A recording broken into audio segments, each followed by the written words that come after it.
Who's going to win the NBA MVP in 2021?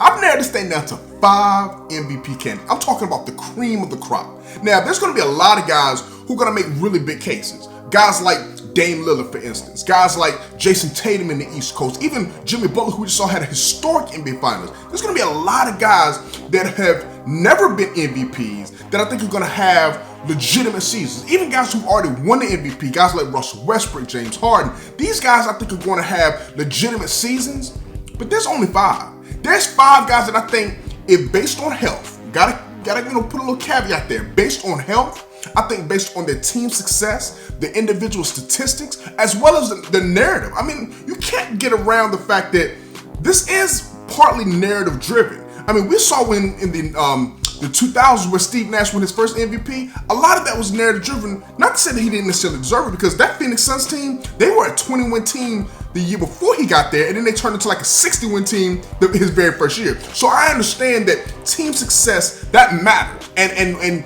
we can go back through all of history and you see you're not winning the MVP realistically if you're not on a winning team. So on this episode, we're going to be taking a deep dive into my top MVP candidates, the top 5 guys who I think are going to not only have a legitimate case, but guys who I think are going to be in the running for winning the 2021 NBA MVP. Man, let's get into it. Are you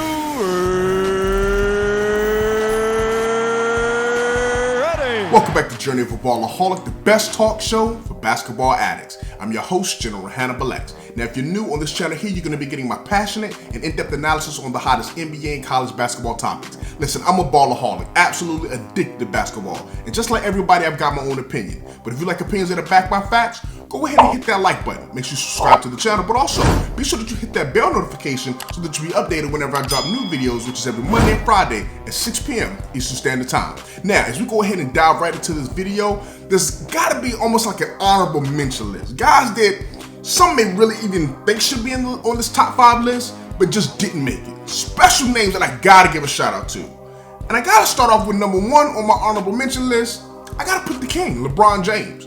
To me, I think LeBron James has already pretty much disqualified himself from the MVP for 2021 when he kind of recently came out and said he's really not too happy the fact that the season is starting December 22nd so early, which actually this is like the shortest offseason in NBA, not just NBA history. You're talking about all of the major sports, basketball, football, baseball, hockey. There's only 71 days in between the end of last season and the beginning of this season.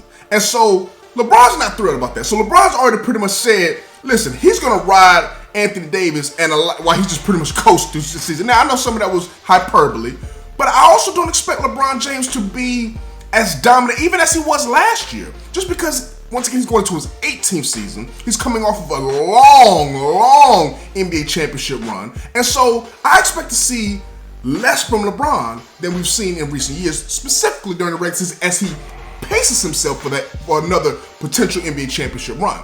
Another guy, Kawhi Leonard. Now, Kawhi Leonard, he was close last year. I think he was like a top 5, top 6 MVP candidate. And we know that he's had a history of load management, and that's kind of kept him from being a legitimate top 2 or top 3 MVP candidate. And I think he's another one of those honorable mention guys who's going to kind of find himself outside of that top 5.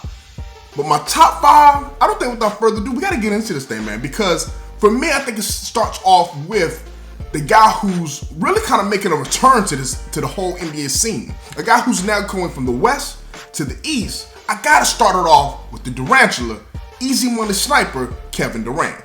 Kevin Durant, man, he's coming back, and he's coming back with a vengeance. There's been rumors and reports out there that guys who've been playing some, pickup ball with him, they say Durant looks just as good as he ever has. And Durant is one of those few players that if they're gonna have an Achilles injury and is going to still be able to get back to the level that he was, or potentially even continue to get better, it would be Kevin Durant. And I don't think he'll be better than what he was. And I don't even know if he'll necessarily be as good as he was. But Kevin Durant is a 7-foot sniper. And we saw in the NBA Finals in 2019, where even after he messed his leg up, he hit like 3 or 4 back-to-back threes and really wasn't even moving around the court. So he showed that with his height, his high release, he can still get a shot off. And I think you got to keep in mind that in the Eastern Conference, which is where Kevin Durant's going to be playing, he's going to be on the top 3 team. Like, he's going to be on the top 3 team, and that matters. I think a lot of people forget or either just don't know that over the last 38 years, right? Think about this for a second. The last 38 seasons, there's only been one player, just one, that won the MVP that was not on the top 3 seed in his conference. That was Russell Westbrook in 2017 when he averaged a triple-double for the first time since the 60s when Oscar Robertson did it. So Kevin Durant, if he's going to have a chance to be an MVP in this MVP race, which I think he will be, he's got to be on the top 3 seed. And in the East, I don't see why he wouldn't. It's him and it's Kyrie Irving joining that Brooklyn Nets team that was the 7th seed last year. And this Brooklyn Nets team, they're loaded with talent. I mean, Spencer Dinwiddie, Karis LeVert. Now, we don't know what kind of moves they're looking to make because they're trying to bring on a 3rd star. And I think that could potentially keep Kevin Durant from being even higher up the MVP rankings is the fact that he has a legitimate bona fide scorer in Kyrie Irving playing alongside him. And he's got some legitimate talent around him. So I think the Brooklyn Nets, along with teams like the Milwaukee Bucks, along with the teams like the Toronto Raptors, I think these teams here are going to be the top 3 seeds next year. So I got Kevin Durant coming in at number 5. Now, as we slide over to number 4, this was a tough one, man. I'm gonna be honest with you. Number 4 for me was extremely tough. But I gotta go with Luka Doncic at number 4. Now, to some that may be too low, right? Because starting the season out, Luka Doncic is actually the favorite to win the MVP next year, which to me is kind of mind-blowing. But I think Vegas is making Luka Doncic the favorite, and I get it. After seeing his playoff last year against the Clippers and seeing just how dominant he was, listen, had Kristaps Porzingis not got hurt, we could have seen an upset in the first round where the Dallas Mavericks could have potentially beat the Clippers. I still stand by that. If Porzingis is healthy, if Doncic is healthy for the entire series, I think the Clippers go home in round 1. But I think it's all predicated on Luka Doncic. This man is almost like a walking triple-double. I think he led the NBA last year in triple-doubles. He's going to be better. Year 3, he's going to be better. I wouldn't be surprised if Luka Doncic averages a triple-double this season. The problem with Luka Doncic and why he's not higher in my MVP voting, and as far as the race, is the fact I don't see the Dallas Mavericks as a top 3 seed. Once again, only one player out of the last 38 years won that, and weren't a top 3 seed. I don't see the Dallas Mavericks. Think about the West. You gotta remember this. You got the Lakers. You got the Clippers. You got the Denver Nuggets. Those were the top 3 seeds last year. Does anybody think that this Mavs team is gonna surpass either one of those teams in the regular season standings? And if you do, what about the Warriors? They're coming back. You still got a lot of other teams out there in the West that's loaded. So I just don't see the Dallas Mavericks being a top 3 seed. Therefore, as insane as I think Luka's stats will be, as many clutch baskets as he's going to have, as much of a narrative driven as we started to see with him being the favorite to win it as he's going to have on his side, I just don't think he's going to finish in that top 3. To me, the top 3 guys, without question, take this to the bank. Without question, barring injury, I think the top 3 guys for the MVP race coming in at number 3, it's got to be Giannis Antetokounmpo. You can't have the 2-time MVP, the back-to-back MVP, Giannis, and not put him in the top 3. You can't do it. But you may ask, why is he only number 3? Why is he not number 1? Why is he not at least in the top 2? I think it's very simple, man. And once again, it goes back to the narrative. A lot of times it's called voter fatigue. A lot of these voters are looking at guys like Giannis and they're saying, listen, we voted for you back-to-back years. You haven't even made it to the NBA Finals, let alone win the championship. Like, think about this. There's only 3 guys in the NBA history. We're talking about the entire history of the game that have ever won 3 regular season MVPs. Let me rephrase that. 3 in a row. There's only 3 guys that ever won 3 regular season MVPs in a row. That's Bill Russell, that's Wilt Chamberlain, and that's Larry Bird. Larry Bird was the last one to do it. That was 84, 85, and 86. But here's something that all 3 of those guys have in common. Every single one of those guys, before their 3rd year, because Giannis is going into his 3rd year trying to win this MVP, before their 3rd year, they all won at least 1 championship. Russell won 3 straight. Wilt won 1. Larry Bird won 2.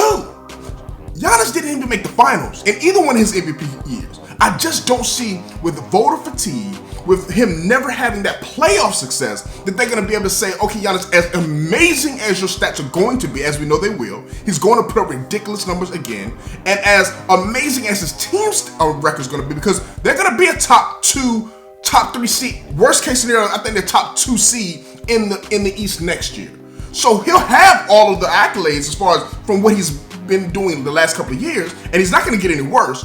It's just that narrative driven, and I think that's going to hurt him this year. And honestly, I think he earned it last year. If you go back and look at some of my videos from last year, I picked Giannis to win the MVP, and I think he earned it over LeBron James. This coming season, he's not even going to finish top 2. Okay, so that leaves us with the top 2 guys. Now, coming in at number 2, and this guy right here is a guy that, in all honesty, he really could be my number 1. But I'm going to tell you why he's not. But right now, coming in at number 2, I got to go with Anthony Davis. Listen, this man is an absolute unicorn. And I told you earlier, I think LeBron James is going to take a step back. Anthony Davis last year led the Lakers in almost every statistical category. Points, rebounds, blocks, steals, field goal percentage, PER, like you name it. He was leading the Lakers. And I think LeBron James rightfully was number 2. Anthony Davis finished number 6 last year in the race. But this year, I see LeBron James taking even a bigger step back, allowing Anthony Davis to grow even more into that. I think Anthony Davis is about to really ball out. Anthony Davis proved last year he's not fragile. He proved he's a legitimate champion. He can perform at the highest levels. He's clutch. Like, Anthony Davis showed it all. And I think we're going to see that now over the course of this 72-game season. I'm expecting big things from Anthony Davis. But I couldn't put him number 1. Listen, it's extremely close. It's extremely close, and there's a legitimate chance. I wouldn't be surprised if Anthony Davis actually wins it. I would not be surprised. But I had to, as of today, put him number 2. Number 1, I got the babyface assassin, Steph Curry from Golden State. I'm going to tell you why I'm putting Steph Curry number 1. Steph Curry has that media narrative. He's got the story behind it. Remember, Golden State last year, one of the worst teams in the entire NBA. Klay Thompson missed the whole season. Curry missed almost all except for 5 games. The Golden State Warriors are going to be a legitimate top 4 seed.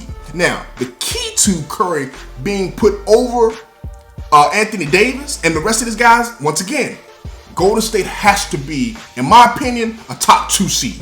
I don't see Steph Curry winning the MVP if Golden State is a 3 seed or 4 seed. I just don't see that happening. But I think it's Lakers and Golden State are going to be battling all season long. They're going to be battling all season long. And if Steph Curry could somehow get the Golden State Warriors to have a better regular season record than the Lakers, I think Steph Curry will win it. If not, if Anthony Davis is, which I think he will, lead his team in majority of those categories, because remember this, Steph Curry, for the most part, didn't really lead those team in assists. That was typically Draymond Green who was doing that. And he definitely didn't lead them in rebound. So if Steph Curry is going to be about a 29, 30 point per game scorer, which I think he will be, and I think he's going to get back to just being, 35, 40 feet out, just hitting nothing but the bottom of the net. So I'm expecting Curry to get back to that, that babyface assassin that we saw kind of back in 2016 when he won a unanimous MVP.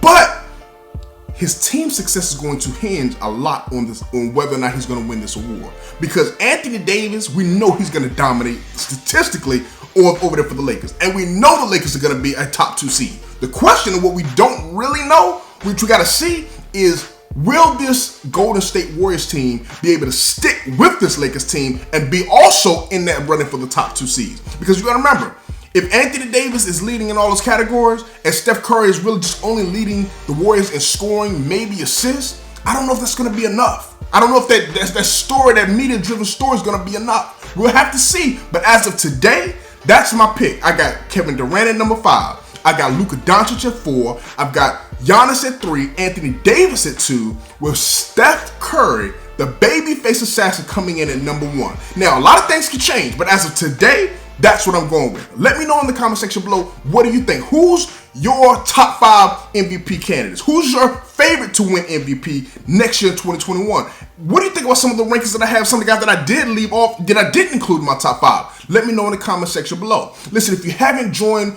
my members only section, go down to hit that sign up button. Hit that join now button below and sign up. Listen, we've got an all live Q&A session where it's nothing but members only. And we're also doing a new cooking show called Cooking with the General, where I'm prepping, I'm cooking, and I'm talking all things basketball. You do not want to miss that show as well. Hit that join now button, sign up. And if you haven't subscribed, you gotta become a Ballaholic and you gotta join this Ballaholic Nation. Hit that subscribe button now, join up. Also, if you missed any of my previous videos, go ahead and click the box right here. Until next time, make sure that y'all stay safe out in those streets. And remember, we still demand justice for Breonna Taylor and Jacob Blake.